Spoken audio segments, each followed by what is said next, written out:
নমস্কাৰ ষ্টুডিঅ'ত মই কন্দৰ্প গগৈ দিনটোৰ বহুকেইটা গুৰুত্বপূৰ্ণ বাতৰি সামৰি লৈ আহিছোঁ আমাৰ বিশেষ বুলেটিন। কাইলৈ মহালয়া, এবাৰ দেৱী দুৰ্গাই আগমন কৰিব ঘোঁৰাত। মহালয়াৰ বাবে ৰাজ্যজুৰি প্ৰস্তুতি, মাক আদৰিবলৈ সাজু ভক্তগণ। পৰ্যটকৰ বাবে মুকলি হ'ল কাজিৰঙা। আজিৰে পৰা দেশী বিদেশী পৰ্যটকৰ বাবে মুকলি হ'ল কাজিৰঙা ৰাষ্ট্ৰীয় উদ্যান। পৰ্যটকৰ বাবে সজাই পৰাই তোলা হৈছে ৰাষ্ট্ৰীয় উদ্যানখন। জীপ ছাফাৰী আৰম্ভ হ'ল 2024-25 পৰ্যটন বৰ্ষ। অনুষ্ঠানত উপস্থিত মন্ত্ৰী কেশৱ মহন্ত, অতুল বৰা, চন্দ্ৰমোহন পাটোৱাৰী আৰু সাংসদ কামাখ্যা প্ৰসাদ তাছা। ৰাহুল গান্ধীক কটাক্ষ মুখ্যমন্ত্ৰী হিমন্ত বিশ্ব শৰ্মাৰ। ৰাহুল গান্ধী এগৰাকী অবুজ বালক, যি নিজকে ফেণ্টম বুলি ভাবে। এতিয়াও ৰাহুল গান্ধীৰ কাৰ্টুন দেখাৰ বয়স। ঘৰত বহি কাৰ্টুন চাব লাগে ৰাহুল গান্ধীয়ে। প্ৰাপ্যৰ দাবীত নলবাৰীত গৃহৰক্ষী জোৱানৰ প্ৰতিবাদ। নলবাৰী জিলা অধিনায়কৰ কাৰ্যালয় ঘেৰাও নলবাৰী গৃহৰক্ষী জোৱানৰ। 2 শতাধিক গৃহৰক্ষী জোৱানে নিজৰ প্ৰাপ্যৰ দাবীত সাব্যস্ত কৰিলে প্ৰতিবাদ। জিলা অধিনায়কৰ কাৰ্যালয়ৰ সুনীল কলিতা নামৰ এগৰাকী কৰ্মচাৰীৰ বিৰুদ্ধে ক্ষোভ প্ৰকাশ কৰিলে গৃহৰক্ষী জোৱানে। গৃহৰক্ষী জোৱানৰ নামত ধন লোৱাৰ অভিযোগ সুনীল কলিতাৰ বিৰুদ্ধে।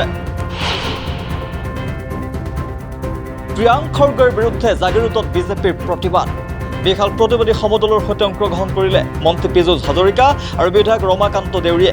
কংগ্ৰেছ নেতা মল্লিকাৰ্জুন খৰ্গেৰ পুত্ৰ তথা মন্ত্ৰী প্ৰিয়াংক খৰ্গেৰ বিৰুদ্ধে প্ৰতিবাদ। অসমৰ বিৰুদ্ধে অপমানসূচক মন্তব্য কৰাৰ পৰা বিৰত থাকিবলৈ সকিয়নি। আজি জম্মু কাশ্মীৰৰ অন্তিম পৰ্যায়ৰ ভোটগ্ৰহণ। কটকটীয়া নিৰাপত্তাৰ মাজেৰে সম্পন্ন হ'ল নিৰ্বাচন। বেছি সংখ্যক আসনতেই কংগ্ৰেছ আৰু বিজেপিৰ যুঁজ। একাংশ আসনত ত্ৰিকোণীয় যুঁজ। সোনম ৱাংচুক আটক। সিংঘু সীমান্তত আটক সোনম ৱাংচুক। কেন্দ্ৰীয় শাসিত অঞ্চলৰ বাবে 6ষ্ঠ অনুসূচীৰ মৰ্যাদাৰ দাবীত সোনম ৱাংচুৱে প্ৰতিবাদ কৰি আহিছে।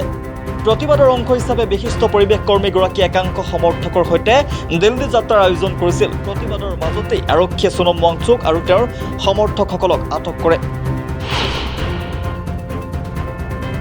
আঘাতপ্ৰাপ্ত জনপ্ৰিয় অভিনেতা গোবিন্দা। মঙলবাৰে নিজ পিষ্টলেৰে ভুলবশতঃ আঘাতপ্ৰাপ্ত হয় অভিনেতাগৰাকী। পুৱা নিজৰ বন্দুকেৰে ভৰিত গুলী লাগে অভিনেতাগৰাকীৰ। লগে লগেই অভিনেতাগৰাকীক হাস্পতালত ভৰ্তি কৰোৱা হয়।